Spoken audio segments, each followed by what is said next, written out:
रक्त परिसंचरण तंत्र पढ़ने वाले हैं, ठीक है। इसके नोट्स भी अपन साथ साथ में दिखा रहे हैं, आप चित्र बना के इसको याद कर लेना, लिख लेना, नोट्स बना लेना, ठीक है। सबसे ईजीएस्ट वे में है, ठीक है। तो रक्त परिसंचरण तंत्र में जो रक्त अपना शरीर में कैसे कैसे मूवमेंट करता है, कैसे कैसे घूमता है, वो सारी अपन इसमें बताने वाले हैं, ठीक है। तो जो फेफड़े, शरीर, महाशिरा, ये सारे जो दायां बायां नीले बाएं नीले, ठीक है, तो ये सारे कुछ अपन इसमें बताने वाले हैं। तो पॉइंट नंबर फर्स्ट पे आते हैं। तो शरीर के विभिन्न भागों से खून सर्वप्रथम दाएं आलिन में आता है। दाएं आलिन, ये रहा दायां आलिन, ठीक है, ऊपर वाले पोर्शन में आता है, बड़ा वाला भाग, ठीक है, दाएं आलिन में। तो दाएं आलिन में, दाएं आलिन से दाएं नीले में, दाएं नीले में ऊपर से फिर नीचे की ओर आता है, ठीक है, ऊपर से फिर नीचे की ओर आता है। दाएं नीले से रक्त को फुफ्फुसीय धमनी द्वारा फेफड़ों में ले जाया जाता है, यहाँ ऑक्सीकृत होता है, ठीक है। मतलब दाएं नीले से रक्त को फुफ्फुसीय धमनी द्वारा फेफड़ों में ले जाते हैं, यहाँ ऑक्सीकृत होता है, ठीक है। यहाँ से पहले यहाँ आया, यहाँ सबसे पहले यहाँ आया, ठीक है, शरीर से, फिर शरीर से दायां आलिन से ये यहाँ से नीचे उतरेगा, ठीक है, यहाँ से नीचे उतरा। नीचे उतरने के बाद ये जो ये है दायां नीले से ये अऑक्सीकृत रक्त जो है, ये फुफ्फुसीय धमनी है, ये फुफ्फुसीय धमनी के द्वारा फेफड़ों में ले जाया जाता है, ठीक है, फेफड़ों में। ये फेफड़ों के बाद ये जो फेफड़ों में ऑक्सीकृत रक्त फुफ्फुसीय धमनी द्वारा बायां नीले में ले जाया जाता है, ठीक है, यहाँ से यहाँ, फिर यहाँ से यहाँ पे, फिर यहाँ से इसमें आ जाएगा, फिर यहाँ से फिर ये महाधमनी के द्वारा शरीर में आ जाएगा। इसको अपन वापस पढ़ते हैं, ठीक है। तो पॉइंट नंबर 3 अपने क्लियर हो गया, ऑक्सीकृत होता है फेफड़ों में, ठीक है।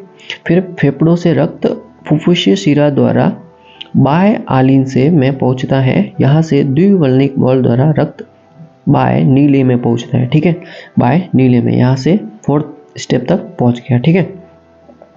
फिर बाएं नीले में महाधमनी द्वारा शरीर में पहुंचता है, फिर ये शरीर में महाधमनी है, ये महाधमनी द्वारा शरीर में पहुंचता है, ठीक है। इसके बाद अपने जो फिर हृदय का सर्वाधिक कार्य करने वाला भाग या कक्ष बायां नीले है।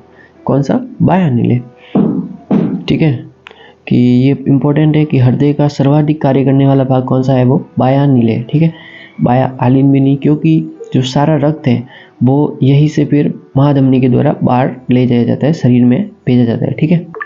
फिर एक इम्पोर्टेंट फैक्ट है कि शरीर का सबसे व्यस्तम अंग कौन सा है, तो वो है हृदय, क्योंकि जो प्रति स्पंदन लगभग 70 ml रक्त पंप करता है, एक स्पंदन में 70 ml, ठीक है, मिलीलीटर। तो इम्पोर्टेंट था। अभी आगे बढ़ते हैं। अर्थात हृदय शरीर का सबसे व्यस्तम अंग है, 1 मिनट में 4 से 5 लीटर रक्त को पंप करता है, ठीक है। तो ये अपने हो गया हार्ट। फिर इसको अपन ने ब्रीफली और इजी वे में और समझाया कि दायां आलिन, ठीक है, फिर ये मध्य शिरा, आईवीसी, ये सारे कैरोनी साइनस, कैरोनी बॉल, ये सारे इसमें अपन ने बताया, ठीक है, क्योंकि इंपॉर्टेंट है, ठीक है। फिर मस्तिष्क, कार्डियक सेंटर, फिर एवी नोड, पेसमेकर, ठीक है, द्विस्के तंतु, ये बंडल, ये पुर्किंजे तंतु, ये सारा कुछ इसमें अपन ने बताया, ऐसे नोड, पेसमेकर, ठीक है। हृदय का हृदय, ये इंपॉर्टेंट है, हृदय का भी हृदय किसे कहते हैं, तो पेसमेकर S8 नोड को कहा जाता है, हृदय का भी हृदय, ठीक है। सबसे लंबी पच्च महाशिरा शरीर के निचले हिस्से तक लाना, ठीक है, अग्र महाशिरा शरीर के ऊपरी भागों से रक्त लाना, ठीक है। फिर यूस्टेकियन बॉल पच्च महाशिरा, जबकि अग्र महाशिरा पर हेफसियन बॉल पाया जाता है, ठीक है। फिर आता है कोरोनरी साइनस, ये हृदय के आसपास के भागों से रक्त हृदय में लाता है, ठीक है, कोरोनरी साइनस का काम ये है, ठीक है। कोरोनरी साइनस में कोरोनरी वॉल उपस्थित होता है, ये तो एक बेसिक सी बात है कि इसमें होगा, ठीक है। फिर इसके बंडल, पुर्किंजे तंतु, एवी नोड, ठीक है, ऐसे नोड, हृदय का हृदय, ये इंपॉर्टेंट ऐसे नोड, ठीक है, साइनो एविकोल नोड, ठीक है। फिर पेसमेकर, ठीक है, एवी नोड, हिचके बंडी, पुर्किंजे तंतु, इसमें ये भेजा जाता है, ठीक है। फिर ऐसे नोड को पेसमेकर कहा जाता है तथा पेसमेकर को ही हृदय का हृदय कहा जाता है। ऐसे नोड को पेसमेकर और पेसमेकर को ही हृदय का हृदय। पेसमेकर मस्तिष्क के कार्डियक सेंटर से निर्देश प्राप्त करता है। कार्डियक सेंटर से निर्देश में पेसमेकर मांसपेशियों की गुड्डी नुमा संरचना होती है, ठीक है। फिर कृत्रिम पेसमेकर की बैटरी लिथियम की बनी होती है, ठीक है।